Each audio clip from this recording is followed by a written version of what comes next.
ಎಲ್ಲೇ ದೋಷಗಳು ಬಂದಿರಬಹುದು, ಮನೆಯಲ್ಲಿ ದೋಷ ಬಂದಿರಬಹುದು, ಹಿರಿಯರಿಂದ ಬಂದಿರಬಹುದು, ಅಥವಾ ಪೂರ್ವಿಕರಿಂದ ಯಾರಿಂದನೋ ನಮಗೆ ದೋಷಗಳು ಬಂದಿರಬಹುದು. ಆದ್ರೆ ಆ ದೋಷಗಳನ್ನು ತೊಳೆಯೋದಕ್ಕಿರೋ ಜಾಗ ಯಾವುದು? ಪುಣ್ಯಕ್ಷೇತ್ರ. ಪುಣ್ಯಕ್ಷೇತ್ರಕ್ಕೆ ಬಂದು ನಾವು ಏನ್ ಮಾಡ್ತೀವೋ ಅದು ನಮಗೆ ಸಂಪೂರ್ಣವಾದಂತ ಫಲ ಕೊಡ್ತಾವಂತೆ. ಅದಕ್ಕೆ ಏನ್ ಹೇಳ್ತಾರೆ? ಅನ್ಯಕ್ಷೇತ್ರ ಕೃತಂ ಪಾಪಂ ಪುಣ್ಯಕ್ಷೇತ್ರ ವಿನಶ್ಯತಿ. ಹೌದಾ? ಪುಣ್ಯಕ್ಷೇತ್ರಕ್ಕೆ ಬಂದು ಅದನ್ನ ನಾವು ತೊಳ್ಕೋಬಹುದಂತೆ. ಏನೇ ದೋಷಗಳು ಬಂದ್ರು ಅದನ್ನ ನಾವು ತೊಳ್ಕೋಬಹುದಂತೆ.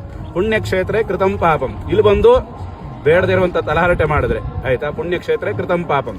ಇಲ್ಲಿ ನೋಡಿ, ಕೆಲವರು ಏನ್ ಮಾಡ್ತಾರೆ, ನದಿಯಲ್ಲಿ ಬಂದು ಸ್ನಾನ ಮಾಡಿ ನಿಮಗೆ ಪುಣ್ಯ ಬರುತ್ತೆ ಅಂದ್ರೆ ಬಟ್ಟೆ ಬಿಡೋದು, ಹಳೆ ಚಡ್ಡಿ ಬಿಡೋದು, ಬನೀನ್ ಬಿಡೋದು, ಸೀರೆ ಬಿಟ್ರೆ ದೋಷ ಹೊರಟೋಗುತ್ತೆ ಅಂತ ಹೇಳಿ ಬಟ್ಟೆಗಳನ್ನು ಬಿಡೋದು ಅವರ. ಅಥವಾ ಇನ್ ಕೆಲವರು ನದಿಯಲ್ಲಿ ಸ್ನಾನ ಮಾಡಿ ನಿಮಗೆ ಪುಣ್ಯ ಬರುತ್ತೆ ಅಂದ್ರೆ ಸೋಪ್ ಹಾಕೊಂಡು ಸ್ನಾನ ಮಾಡೋದು, ಶಾಂಪೂ ಹಚ್ಕೊಂಡು ಸ್ನಾನ ಮಾಡೋದು, ಹೌದಾ? ಇನ್ನು ಕೆಲವರು ಅಲ್ಲುಜ್ಜು ಅಲ್ಲೇ ಉಗಿಯೋದು, ಗೊತ್ತಾಯ್ತಾ? ಇತ್ಯಾದಿಗಳನ್ನೆಲ್ಲ ಮಾಡ್ತಾರೆ. ಪುಣ್ಯಕ್ಷೇತ್ರಗಳಿರೋದಕ್ಕೋಸ್ಕರ, ಮನುಷ್ಯನ ಪಾಪಗಳನ್ನು ತೊಳೆಯೋದಕ್ಕೋಸ್ಕರ. ಅಲ್ಲಿ ಬಂದ್ಬಿಟ್ಟು ನಾವೇನ್ ಮಾಡಬಾರ್ದು?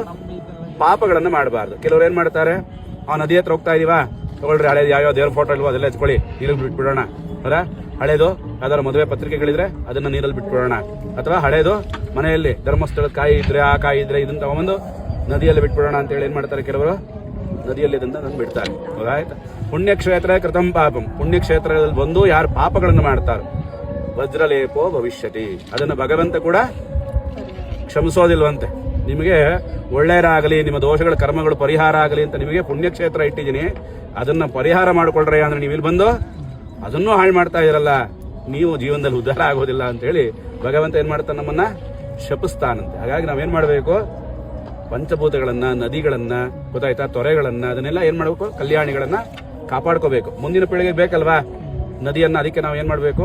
ಶುದ್ಧವಾಗಿ ಇಟ್ಕೋಬೇಕು. ಅಲ್ಲಿ ಹೋಗಿ ಬಟ್ಟೆ ಬಿಡೋದ್ರಿಂದ, ಹಲ್ಲುಜ್ಜೋದ್ರಿಂದ, ಸ್ನಾನ ಮಾಡೋದ್ರಿಂದ, ಬರೀ ಸ್ನಾನ ಮಾಡಬೇಕು, ಗೊತ್ತಾಯ್ತಾ? ಅವಾಗ ಏನಾಗುತ್ತೆ? ನಮ್ಮ ಕರ್ಮಗಳೆಲ್ಲ ತೊಳೆದೋಗುತ್ತೆ. ಅಲ್ಲಿ ಬಂದು ಸೋಪ್ ಹಾಕೊಂಡು ಶಾಂಪು ಹಾಕೊಂಡು ಸ್ನಾನ ಮಾಡಿದ್ರೆ ಏನಾಗುತ್ತೆ? ಕರ್ಮ ಜಾಸ್ತಿ ಆಗುತ್ತೆ, ಗೊತ್ತಾಯ್ತಾ?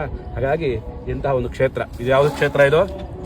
ತ್ರಿವೇಣಿ ಸಂಗಮ, ಕಾವೇರಿ, ಕಪಿಲ ಮತ್ತು ಸ್ಫಟಿಕ ಸರೋವರ. ನೋಡಿ, ಈ ಕಡೆ ಹರಿತಾ ಇರೋದು ನಿಮಗೆ ಕಪಿಲ, ಆ ಕಡೆ ಕಾವೇರಿ, ಮಧ್ಯೆ ಇರೋದು ಸ್ಫಟಿಕ ಸರೋವರ. ಇಲ್ಲೊಂದು ನದಿ ಉದ್ಭವ ಆಗುತ್ತೆ ಇಲ್ಲಿ, ಆಯ್ತಾ? ಈ ಸ್ತಂಭದ ಹತ್ರ. ಇವು ಮೂರು ಸೇರುವಂತ ಜಾಗ ಯಾವುದು? ಸಂಗಮ ಕ್ಷೇತ್ರ.